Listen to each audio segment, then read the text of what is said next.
en nombre de la iniciativa Ciclos de Actualización para Periodistas CAP, de la Fundación DESC, del Instituto Nacional Demócrata NDI y de Oxfam Guatemala, les damos la más cordial bienvenida a esta primera sesión de trabajo sobre el CAP de Democracia y Elecciones. El día de hoy tengo mucho gusto en presentarles a Edgar Gutiérrez Girón, quien tiene a su cargo la facilitación de la sesión de hoy con el tema ¿Qué se juega Guatemala en las elecciones 2023? Edgar es guatemalteco, es economista de formación y tiene una especialidad en matemática aplicada a la economía, pero desde hace más de 30 años se ha dedicado al análisis político y a los asuntos de la seguridad pública en Guatemala, en Centroamérica y en varios países del hemisferio. Edgar Gutiérrez inició su trabajo en el periodismo de investigación en la revista Infopress Centroamericana y más adelante fue coeditor de Diario El Periódico, donde sigue siendo columnista. En el campo de los derechos humanos, fue coordinador general del proyecto de la Iglesia Católica, Recuperación de la Memoria Histórica REMI, y asesoró en los casos judiciales por los crímenes contra la antropóloga Mirna McChang y el obispo Juan José Geraldo. En la función de gobierno, Edgar Gutiérrez se desempeñó como secretario de Análisis Estratégico de la Presidencia de la República y como ministro de Relaciones Exteriores de Guatemala. En la actualidad, dirige la Fundación Derechos Económicos, Sociales y Culturales para América Latina, que es una de las organizaciones aliadas del CAP. Vamos a dividir esta sesión en dos partes. La primera es la exposición del facilitador y la segunda es un espacio de intercambio con preguntas y comentarios. Así que le quiero dar la más cordial bienvenida a Edgar Gutiérrez. Edgar, muy buenos días y muchas gracias por su anuencia a participar como facilitador de esta primera sesión de trabajo. Es un gusto estar esta mañana con ustedes, compartiendo alguna perspectiva sobre un evento muy importante para la vida democrática del país, que son las elecciones del año próximo. Voy a auxiliarme con una guía, una especie de guión para no extraviarme demasiado en los temas que quiero abordar. Como ustedes ven, el título es un tanto provocador. ¿Qué se juega Guatemala en estas elecciones? Normalmente tenemos una apreciación sobre los procesos electorales, llamémosle negativa, pero a la vez de expectativa. Negativa porque tenemos la precondición o el prejuicio que unas elecciones no cambian la situación del país y cada 4 años que puntualmente se celebra el calendario electoral, efectivamente viene toda la fiesta carnavalesca electoral y elegimos presidentes y autoridades y bueno, al cabo de un año concluimos que hemos elegido al peor presidente de la historia. Así que hay razones para el pesimismo, ¿verdad? Las elecciones parecen un ritual que solo nos van acompañando al hundimiento o a la debacle del país. Sin embargo, esta vez, este año 2023, la expectativa sobre las elecciones, a mi manera de ver, tiene otro ángulo. Ya no es siquiera que unas nuevas autoridades electas en las urnas nos van a ayudar a salir del hoyo en que estamos, sino que lo que se juega en Guatemala en estas elecciones es si pasamos a una etapa aún más degradada de la democracia. Es decir, estas no son elecciones normales. Normales me refiero a competitivas, más o menos creíbles. Estas son unas elecciones en las que nos jugamos seguir en este teatro de la democracia o pasar a un estadio, a una situación mucho peor. Por eso es la pregunta un poco provocadora de esta plática. Para empezar, quisiera compartir con ustedes algunos elementos del contexto y los antecedentes para que nos sitúen de qué estamos hablando. Bueno, por supuesto, los procesos electorales en Guatemala desde 1984, 85, que es cuando vivimos el retorno de la democracia, al menos de la democracia electoral. Hay que abrir un paréntesis aquí y decir que del 85 para acá, que ya son más de 30 años, Guatemala ha vivido el periodo más extenso en su vida republicana, de 200 años, en democracia. En este paréntesis hay que también agregar que el 70% de la población en Guatemala nació y ha crecido bajo democracia.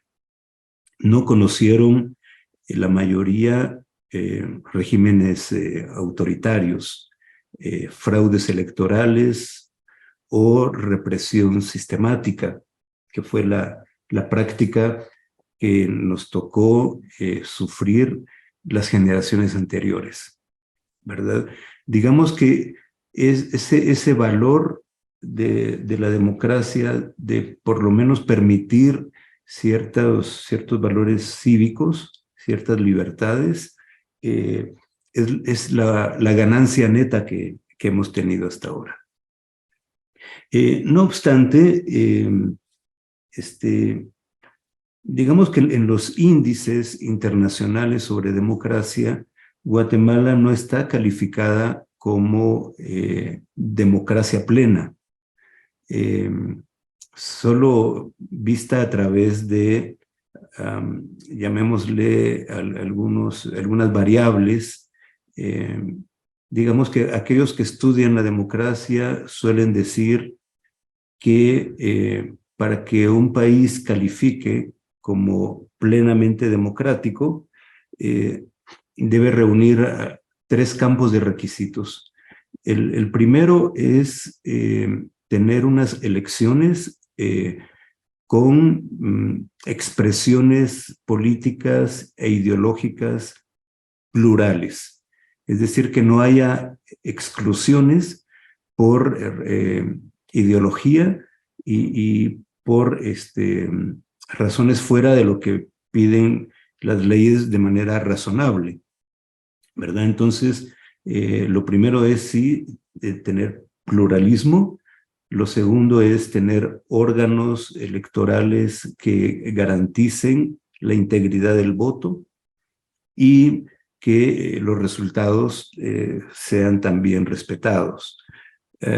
Digamos que ese es el primer campo de las condiciones.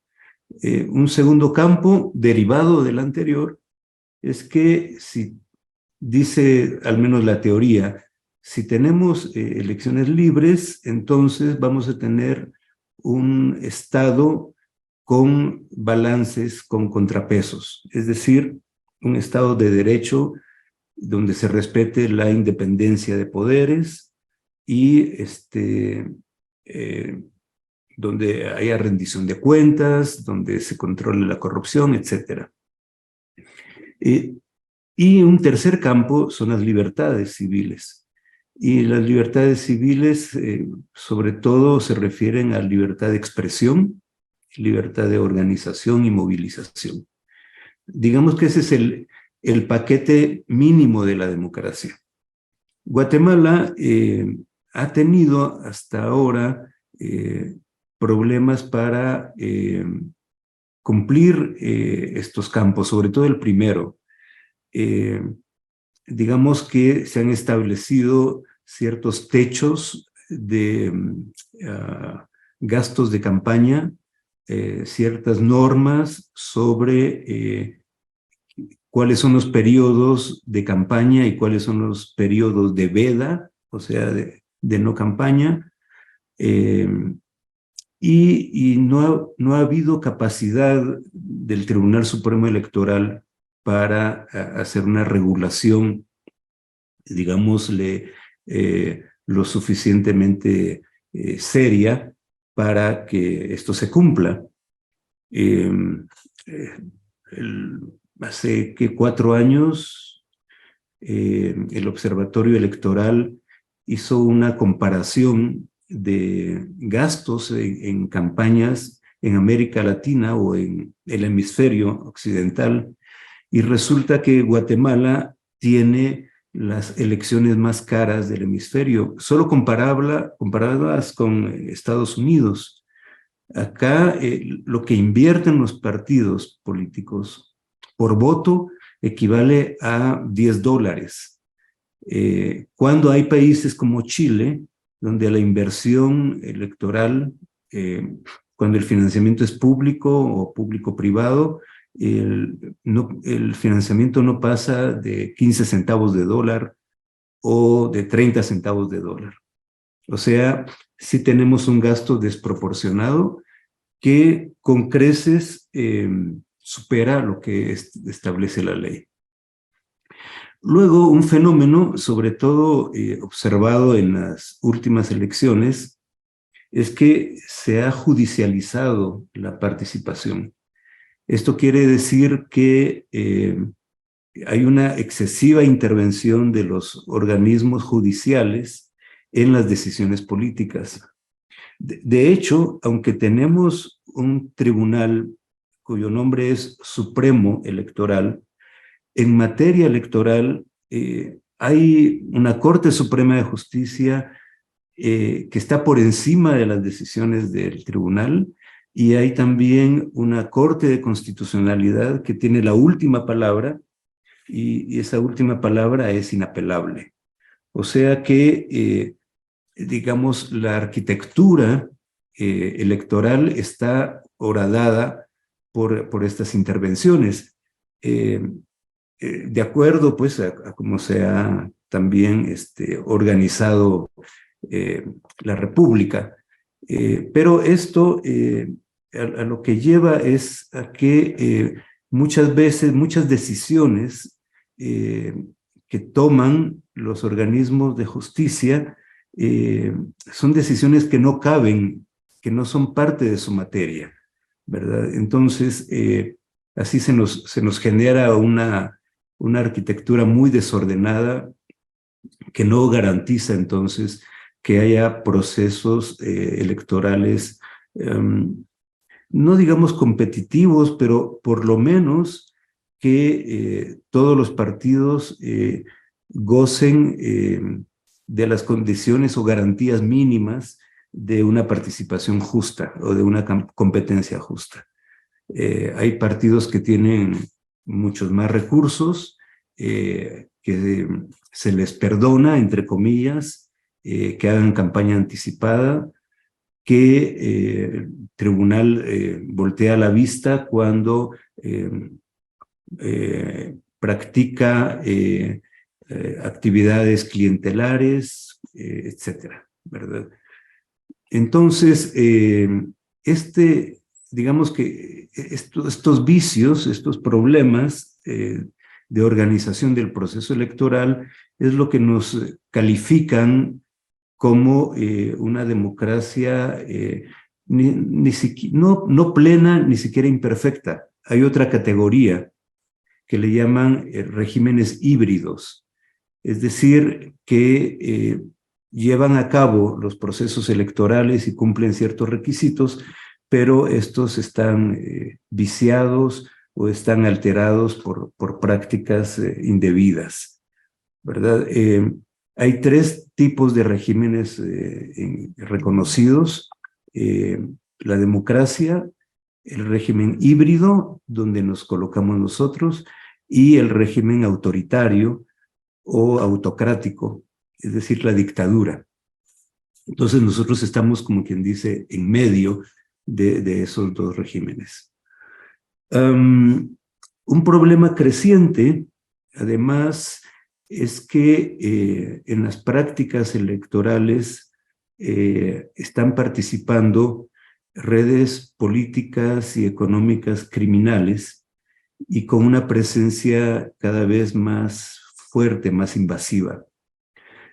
Voy a tratar de explicar qué es esto de redes políticas y económicas criminales. En verdad se trata de crimen organizado, solo que se divide por su naturaleza o se distinguen por su naturaleza. Las redes políticas son organizaciones integradas por individuos, por personas que participaron o fueron parte del Estado, que se jubilaron del Estado, pudieron haber sido funcionarios civiles o militares, que cuando regresan a la vida civil no encuentran una ubicación, han salido con plata, normalmente plata mala vida, y han descubierto en los últimos años, en los últimos 20 años más o menos, que haciendo inversión en política, ellos pueden recuperar su dinero, incrementarlo y obtener poder. Algunos militares retirados lo hicieron con el ánimo de proteger su impunidad de crímenes de guerra, es decir, cuando empezaron estos juicios por graves violaciones de los derechos humanos cometidos durante el conflicto armado, muchos de ellos buscaron refugio en alcaldías o en diputaciones para tener inmunidad y que no se les juzgara. Pero en los últimos dos procesos electorales, cuando ya se han pulverizado prácticamente los grandes partidos políticos, los últimos grandes partidos políticos que fueron el Partido Patriota, el Partido Líder, incluso la UNE, entonces comenzaron a tomar relevancia partidos chicos que hasta entonces no tenían gran organización, que eran marginales y cuya pretensión únicamente era ganar 2, 4 diputaciones. Y de la noche a la mañana resultaron ganando la presidencia de la República, aunque claro, como no tienen un tejido político suficientemente extendido en el territorio, su representación en el Congreso fue bastante pobre. Ese fue el caso del FCN, que llevó a Jimmy Morales, un candidato que era marginal, y es el caso también del partido Vamos de Yamatei. Son partidos nuevos que ganan en la primera contienda en que participan, ¿verdad? Entonces, cuando hablamos de estas redes políticas, estamos hablando de alguna manera de lo que hace ya muchos años se denominó cuerpos ilegales y aparatos clandestinos de seguridad, los CIACS, que vino a investigar la CICIG, y que la misma CICIG advirtió que estos se habían ido evolucionando, que tenían varias etapas de crecimiento y de sofisticación, y comenzó entonces a hablar de redes ilícitas de carácter político y económico. Entonces, estas redes, que son aparatos permanentes que comenzaron a crearse en Guatemala desde 1970, imagínense, son redes que existieron, que se fueron urdiendo incluso antes del periodo democrático, ¿verdad? Y las redes económicas básicamente se refieren a narcotráfico.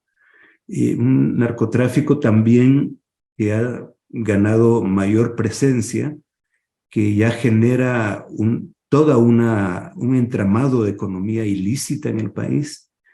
Podríamos decir que derivando de ciertos cálculos de lo que la DEA estima que se trafica y se almacena de cocaína en Guatemala y los valores que tiene esta en el mercado, acá en la economía criminal combinada de narcotráfico, trata de personas y otros delitos, representa el 10% del Producto Interno Bruto, es decir, una décima parte de la actividad económica total. Si a eso le sumamos que las remesas familiares de los migrantes ya representan también el 20% de la economía, mucho más del total de las exportaciones, estamos hablando que casi un tercio de la economía no se explica por razones de actividad productiva interna o de comercio interno lícito. Se origina del trabajo de los guatemaltecos fuera del país y de la economía criminal. Entonces, estas redes políticas y económicas han encontrado en los procesos electorales una manera de invertir, de afianzar su poder y de ganar seguridad.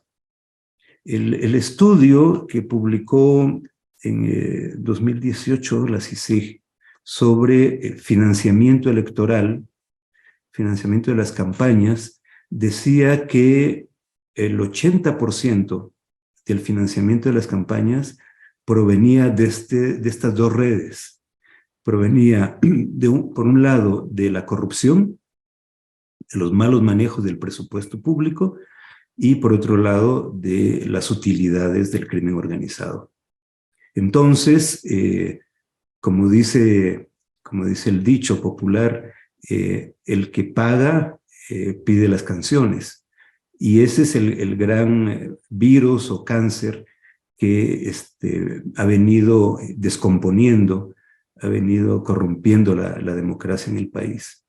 Y por eso es que vemos que los gobiernos son cada vez, digamos, menos sensibles, guardan menos las formas, responden a sus patrones, que son los jerarcas o las cúpulas de estos dos tipos de redes criminales. Por otro lado, y para terminar de redondear este contexto, tenemos que decir que el problema de la democracia no solo se registra en Guatemala, que internacionalmente hay una desilusión de las sociedades respecto de la democracia. Hay desilusión porque, por un lado, la democracia se asocia a generación de oportunidades, y la generación de oportunidades lleva o ha llevado en otros países a promover y afianzar una clase media o unas clases medias frondosas. Y hay un sueño de las sociedades democráticas por ser o considerarse clases medias, lo cual no solo significa tener dinero en el bolsillo o en las cuentas bancarias, significa también tener acceso a cultura, a un cierto modo de vida seguro. Y pues las democracias no han cumplido o no han sabido cumplir este sueño, y este sueño ha quedado triturado prácticamente. Y esto a la vez va generando desconfianza en autoridades y en instituciones democráticas. La gente en muchos países, incluyendo Guatemala, o quizá de manera más alarmante en Guatemala, piensa a veces que teniendo un presidente que dé resultados, resultados en economía, resultados en seguridad, en infraestructura, en servicios básicos en general, teniendo ese presidente que dé resultados, es suficiente, que no se necesitan elecciones, que tampoco se necesita tener congresos, incluso representaciones distritales, ¿verdad? La gente está descreyendo de la democracia, básicamente porque la democracia se redujo hasta ahora a esa dimensión electoral, ¿verdad? No hubo o no ha habido un desarrollo de la democracia ciudadana, es decir, como cultura política, y tampoco ha habido una dimensión suficientemente fuerte de la democracia social, de la democracia económica. Entonces, esa reducción, esa tarea mínima de concebir la democracia solo como un procedimiento electoral, ha generado esta desilusión, y hoy podemos decir que la democracia está en crisis en todos lados, que están creciendo las fuerzas antidemocráticas. Ustedes mismos son testigos que una de las democracias más sólidas, Estados Unidos, está enfrentando también ese duelo.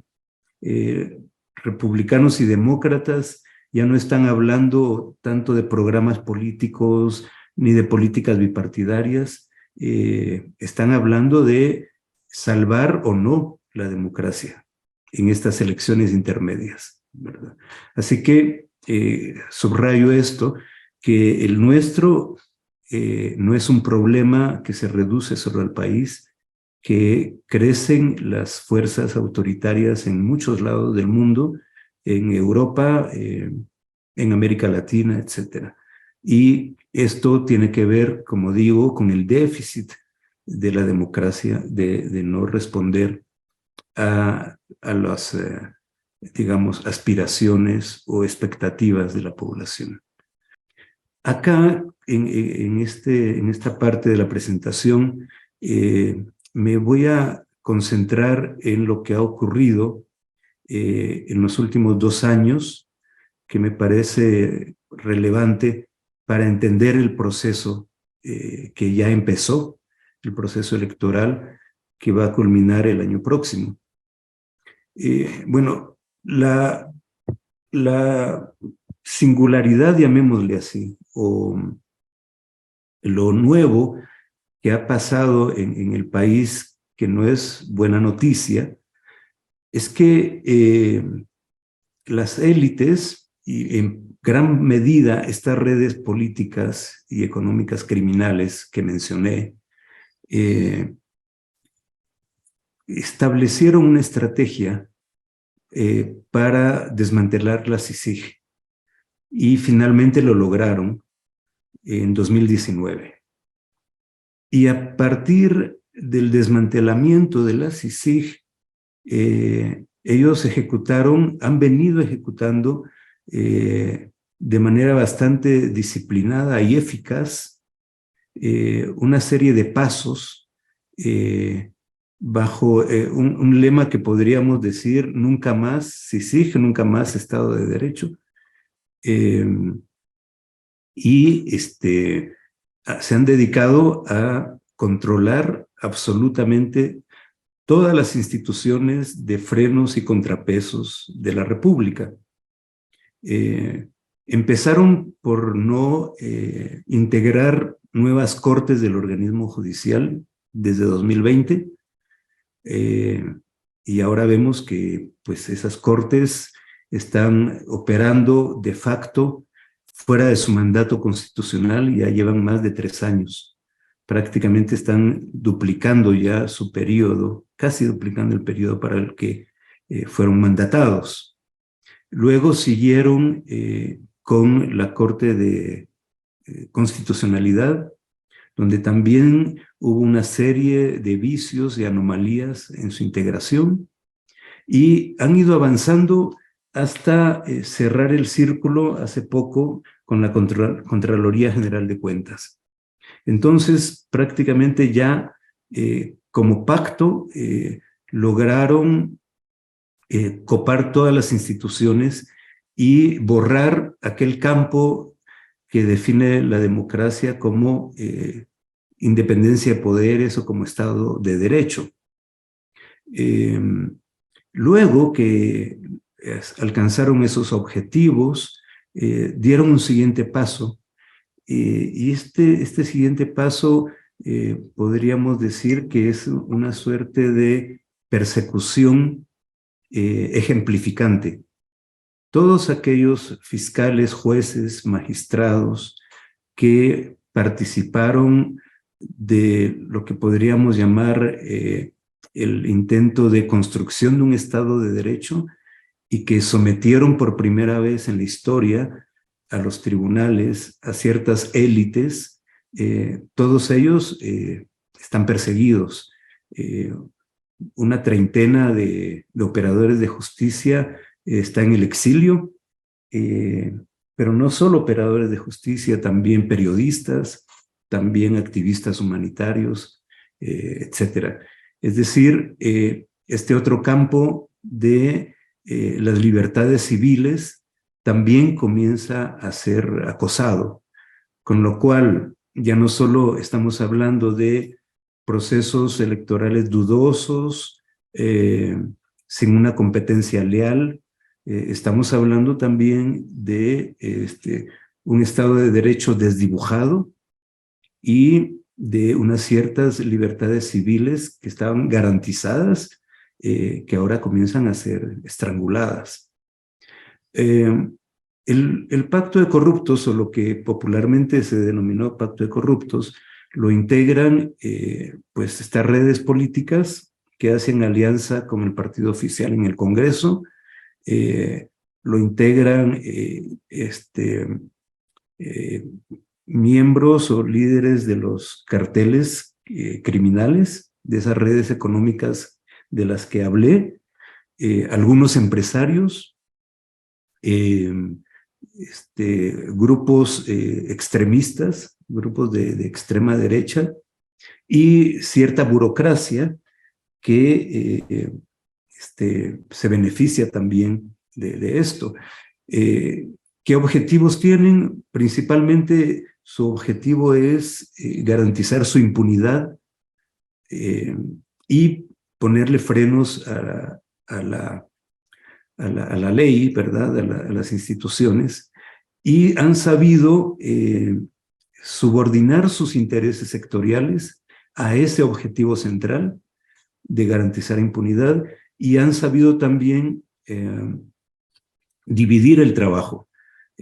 Algunos utilizan el presupuesto público para poner el cemento a la gran alianza en el Congreso y obtener votaciones súper abultadas.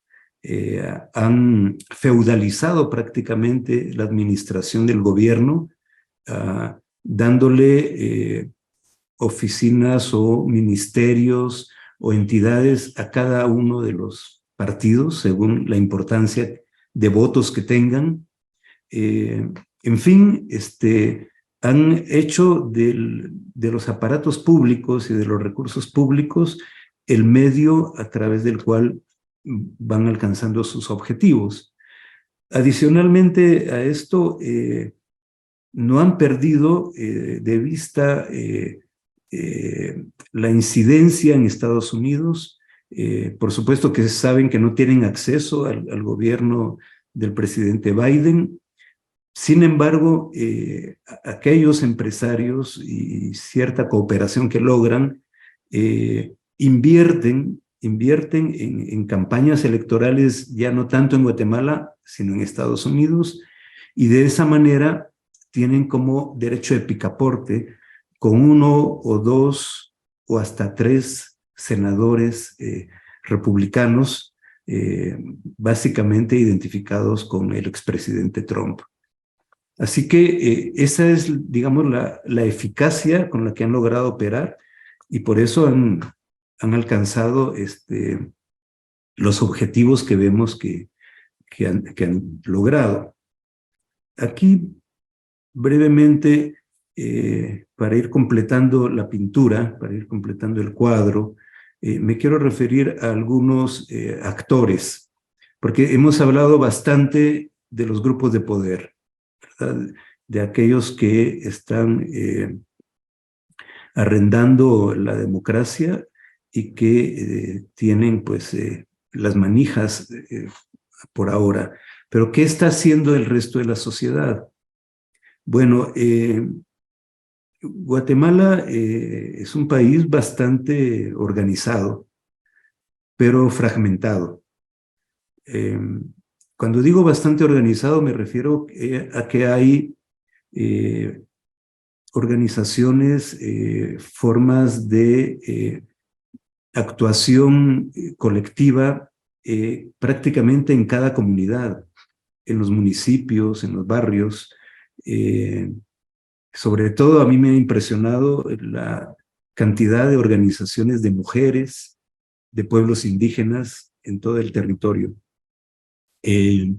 Pero esa fortaleza se pierde cuando se fragmenta, cuando cada movimiento está tras su propia meta, con sus propios métodos, y cuando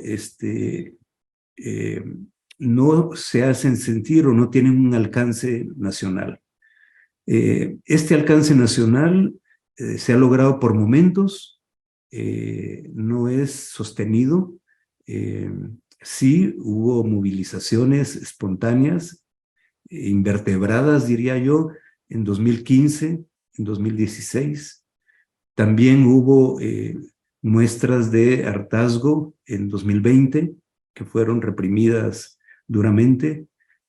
También hubo protestas en 2021. Y lo particular de estos últimos 2 años de protestas nacionales es que han sido lideradas por autoridades indígenas ancestrales, por movimientos que no son de la capital, como era digamos, lo habitual. Poblaciones indígenas ahora reclamando una justicia independiente. Es un dato muy importante, porque estamos hablando de poblaciones que no precisamente han sido beneficiadas o han tenido acceso al sistema de justicia, ¿verdad? O sea que sí tenemos estos actores, que digo, es muy relevante lo que han hecho, pero hasta ahora no ha sido suficiente para contrabalancear o para contener los planes del Pacto de Corruptos. Los partidos políticos, bueno, lo que tenemos en el Congreso es una serie de pequeños partidos políticos de oposición que son arrasados en las votaciones, que han hecho esfuerzos, sí, para integrar frentes y para hacer una oposición, pero ha sido insuficiente. Los partidos políticos, llamémosles reformistas o de izquierda, durante la democracia no han tenido una representación seria, robusta en el Congreso, en el gobierno. En ese sentido, digamos que Guatemala sí se diferencia del resto de países de América Central. En Nicaragua y en El Salvador han gobernado las viejas guerrillas, ya como partidos políticos, y respetando las reglas, salvo Nicaragua ahora, con Daniel Ortega. En Honduras, ahora mismo está gobernando un partido que se propone la refundación del Estado y que no oculta su tendencia ideológica de izquierda. Pero, y bueno, en Costa Rica, la socialdemocracia, en República Dominicana también, en México, Colombia ahora mismo con Petro. En Guatemala, la izquierda durante este periodo democrático ha sido débil. Teníamos una izquierda mucho más beligerante durante los periodos de la dictadura y partidos reformistas también con mucho apoyo popular que ahora no existen. Y bueno, tenemos la prensa, los medios en general, que han hecho un trabajo meritorio. Aquí Marielos me puede corregir.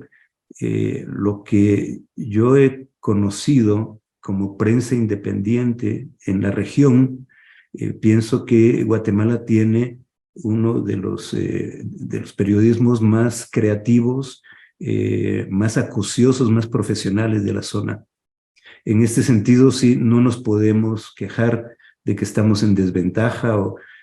Ha habido un crecimiento muy importante, sobre todo en medios digitales, y una supervivencia o estrategias de supervivencia en condiciones materiales y de seguridad también adversas. La prensa ha sido uno de los canales de protesta y sobre todo de conocimiento de los abusos de poder, y por eso mismo está siendo perseguida. Por eso mismo es objetivo ya no solo el control de la justicia, sino también de medios independientes. Demos un repaso rápido en la siguiente diapositiva a otros actores que forman parte del paisaje local. Me refiero a la comunidad internacional. Lo que denominamos comunidad internacional se refiere a ciertas potencias occidentales, principalmente Estados Unidos y la Unión Europea, y ciertos organismos financieros como el Banco Mundial, el Banco Interamericano de Desarrollo, el Fondo Monetario Internacional, que tienen recursos para fondear los presupuestos nacionales. Las Naciones Unidas, también con sus agencias, forma parte de esta comunidad internacional. Los cambios en la geopolítica hacen que China y Rusia ya no sean consideradas potencias lejanas y totalmente desinteresadas del hemisferio o de la región. También tienen sus formas de presencia a través de inversiones principalmente, pero comienzan también a incursionar en política y son actores a veces conflictivos en algunos territorios. América Latina, nosotros por razones geopolíticas, México es importante para nosotros, y los países centroamericanos también como socios comerciales, y en América del Sur, bueno, comercialmente es importante Colombia y gravita también la geopolítica del Brasil y de Venezuela en algún momento, aunque menos ahora que está atravesando una crisis muy profunda. Bueno, la novedad en este periodo, en esta antesala electoral, es que el primer grupo de potencias que había sido determinante en las decisiones del país ha perdido peso, ha perdido incidencia. Los regímenes, y aquí hablo de prácticamente toda Centroamérica, los regímenes políticos han adoptado un discurso nacionalista, un reclamo de soberanía nacional y de no injerencia en los asuntos internos. Entonces, el peso político y económico de estas naciones se ha relativizado bastante. Antes era muy difícil imaginar uno que si Estados Unidos quería fuerzas de tarea anticorrupción, o decía que se necesitaba un ministerio público independiente, que no le fueran a hacer caso o que no le fueran a poner atención. Ahora, toda la estrategia del Pacto de Corruptos, como la describí, va en contra de las opiniones y de los intereses de gobierno de estos países. Yo diría que en 150 años de relaciones bilaterales con Estados Unidos, es la primera vez que un régimen guatemalteco va en contra de las políticas estadounidenses. Si esto es sostenible o cuáles son los límites, es otra pregunta, pero el registro por hoy es este, que las potencias han disminuido su incidencia en las políticas internas y que estas redes políticas y económicas criminales manifiestan una autonomía relativa mucho mayor a la que habían manifestado cualquier otro tipo de grupo organizado en el país. Aquí, en esto de las condiciones preelectorales o la antesala de las elecciones, solo quiero agregar a lo que ya dije de la captura de las instituciones. Quiero agregar un dato que me parece una paradoja, y es que todas las encuestas sobre aprobación o no del gobierno muestran un altísimo rechazo al gobierno, un rechazo que ronda el 80%.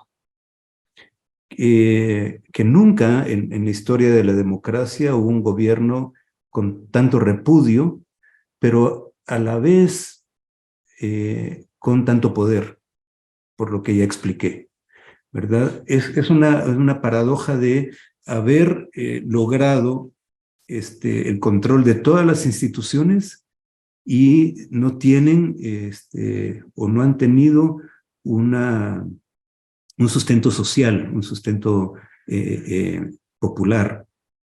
Y esto lo quiero subrayar porque en cualquier país que se desprende, que los países aquellos democráticos que se están desprendiendo de la democracia, para pasar a un régimen híbrido o incluso a un régimen autoritario, necesitan en algún momento del apoyo popular.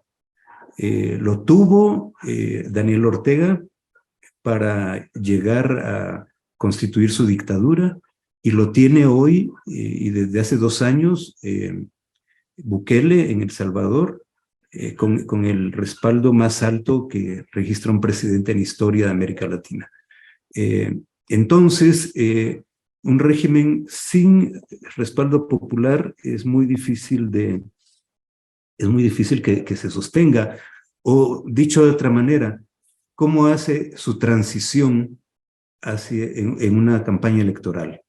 ¿Verdad? Si le apuestan al dinero, solo este año en temas de obras y de reparto del dinero público, han empleado más de 8,000 millones de quetzales, como quien dice, en campaña preelectoral, dinero que no ejecutaron los años anteriores y que estaban destinados a invertirse en la salud de la gente, en bienestar de la gente, en la pandemia.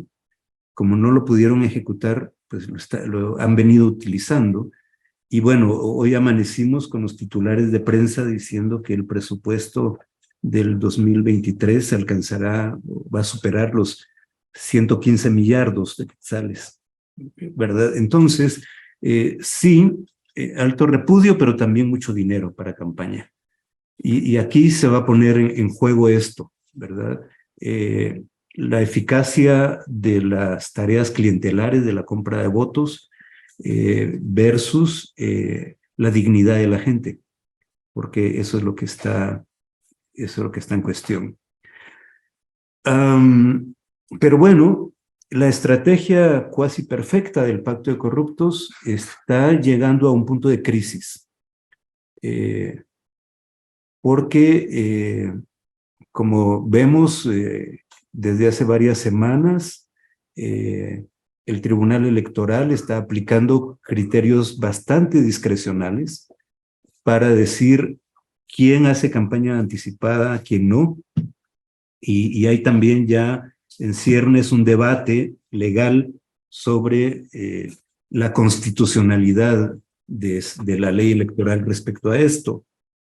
En fin, que resumo diciendo, el Pacto de Corruptos logró todos los pasos que se propuso para proteger su impunidad, pero carecen de un liderazgo y de una estructura política suficientemente fuerte como para tener, digamos, una capacidad organizada de llevar la transición.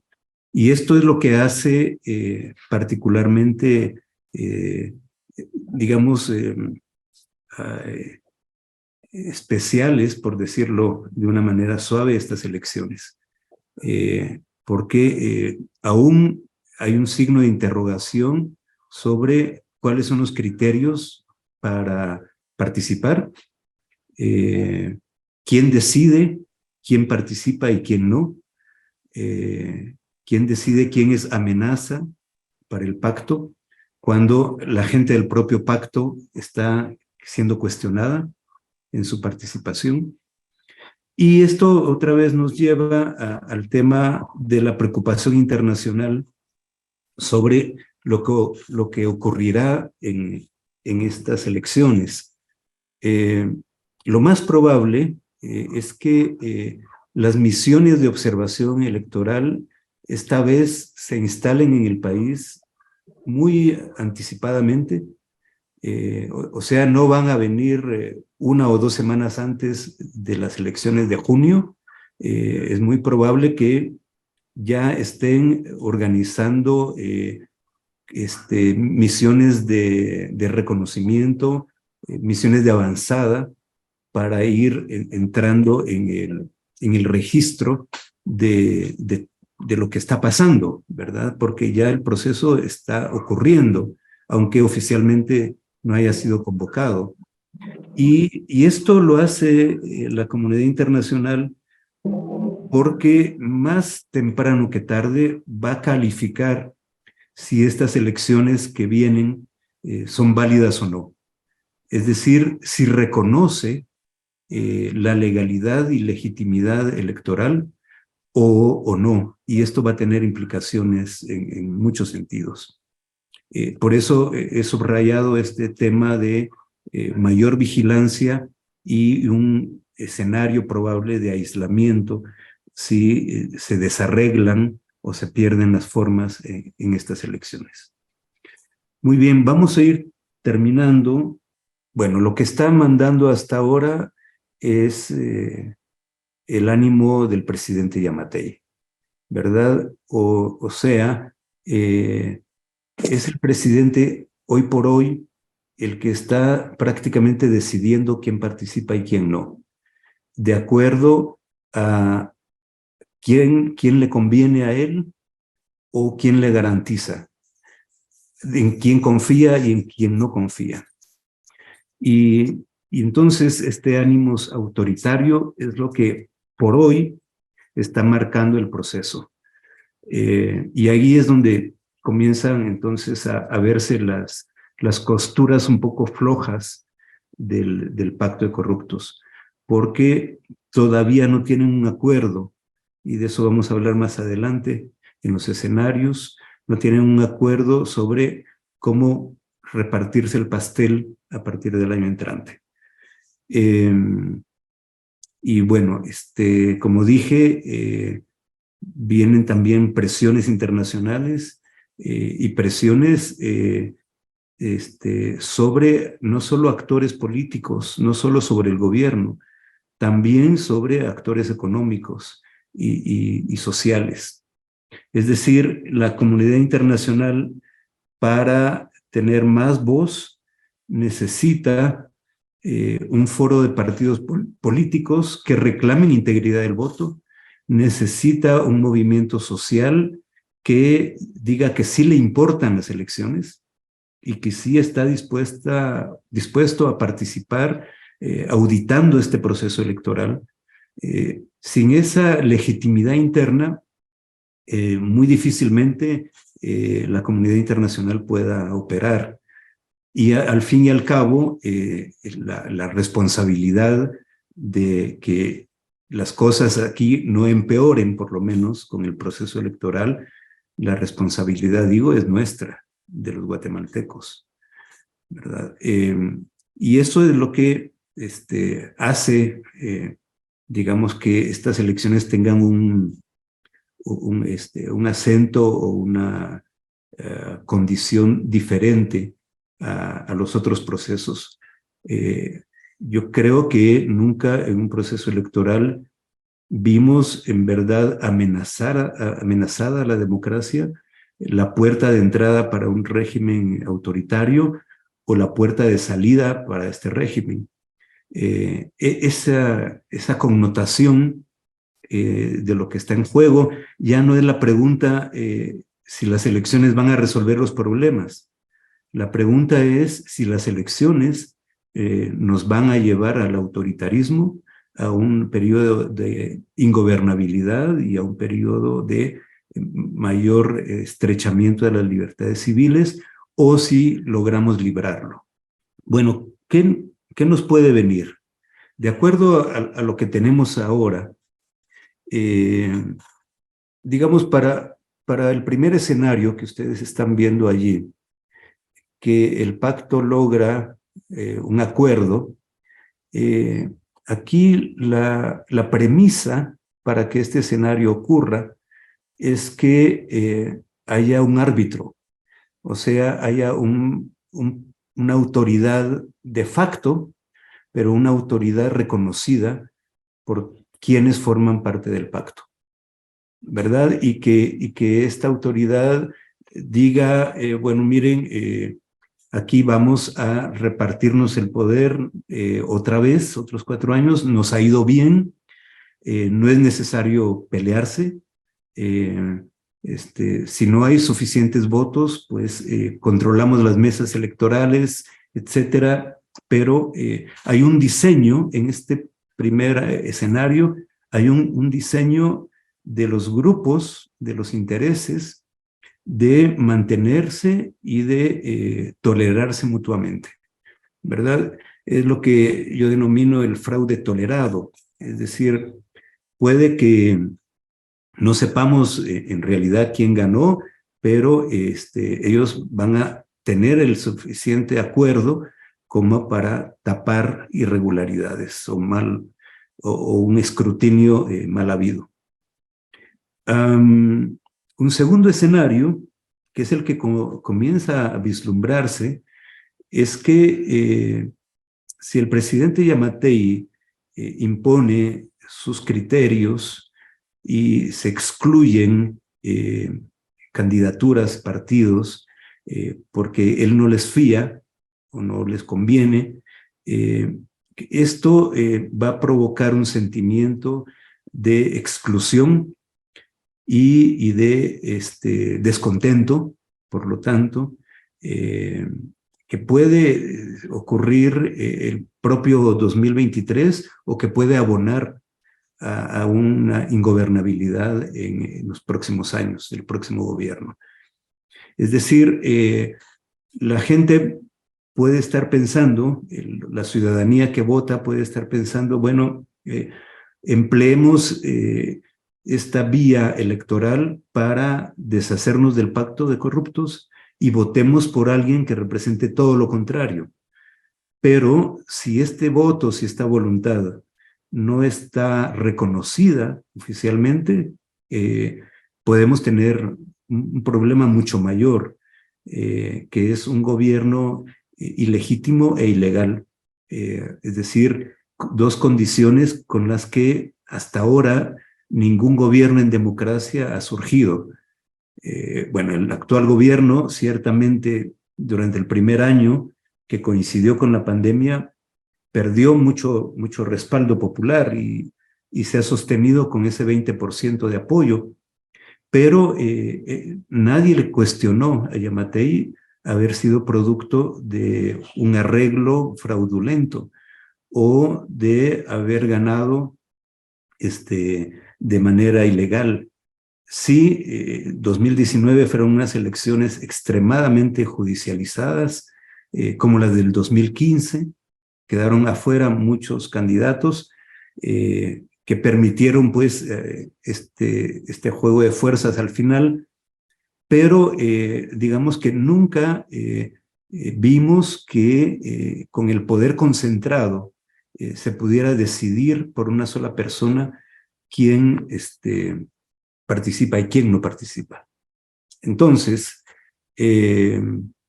primer escenario, un acuerdo del Pacto de Corruptos para la transición electoral. Segundo escenario, no se logra ese acuerdo, entonces se excluyen varios candidatos, candidatas. Y un tercer escenario, que finalmente participe la mayoría de los que quieren hacerlo. Hay cerca de 35 partidos políticos que están en este proceso. Ahora diciembre son muchas de las asambleas, que entonces sí haya pluralidad, pero que una cierta estrategia que comenzamos a ver también orientada a controlar el Congreso por parte del pacto, permita que sea el Congreso el que decida, y si llega un poder independiente al Ejecutivo, que este poder esté maniatado. Me voy a explicar de esta manera. Supongamos que un partido reformista, un partido de oposición, gana el poder ejecutivo, pero no tiene mayoría en el Congreso. Lo que yo observo es que habrá una cierta cantidad de partidos, de pequeños partidos políticos, fondeados por el pacto, que como son partidos muy pequeños, como no tienen organización nacional, les pueden mandatar a que se concentren, todo el dinero que tienen en uno o dos distritos, con la meta de llevar al Congreso 2, 3 diputados. Y si estos partidos pequeños logran esto, podrían tener fácilmente en el Congreso, si pensamos que son 20 de estos partidos fondeados por el pacto, podrían tener 40, 60, 80 diputados, depende del éxito que alcancen. A esto me refiero con un poder repartido, pero con una estabilidad precaria como último escenario. Cierro concluyendo que, en efecto, estas elecciones están reflejando la precariedad de la democracia en Guatemala, que estamos llegando a un proceso electoral con todas estas con todos estos antecedentes, con estos eventos particulares que han ocurrido desde 2019, pero particularmente 20, 21 y 22,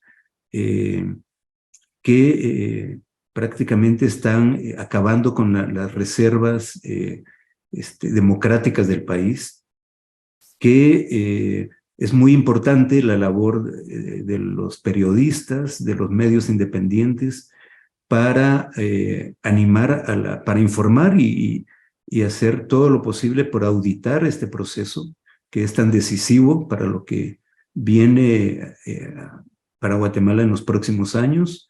Pienso que sí, estamos ante un evento extraño, pero donde se están jugando, como digo, el futuro del país en alguna medida. No tenemos muchas razones para ser optimistas, pero sí creo que un instinto básico de supervivencia o de mantenimiento de las libertades es interesar a la población sobre el proceso, informar lo mejor posible, registrar todos los eventos y anomalías que puedan ocurrir y que la sociedad organizada y la comunidad internacional tengan suficiente materia sólida como para pronunciarse sobre lo que hay que pronunciarse el año próximo. Muy bien, yo con esto termino y espero también que haya habido alguna claridad en la transmisión de la información y de los mensajes que tenía de mi parte. Muy agradecido por su paciencia. Muchísimas gracias, Edgar, por estar con nosotros en este espacio, por esta primera exposición de la sesión de trabajo del ciclo de actualización para periodistas sobre democracia y elecciones. Así que creo que muchísimas gracias por todo, que tengan una buena jornada, y a Edgar nuevamente muchísimas gracias por su participación, un excelente análisis que nos permite tener una sombría de lo que está pasando y de los escenarios.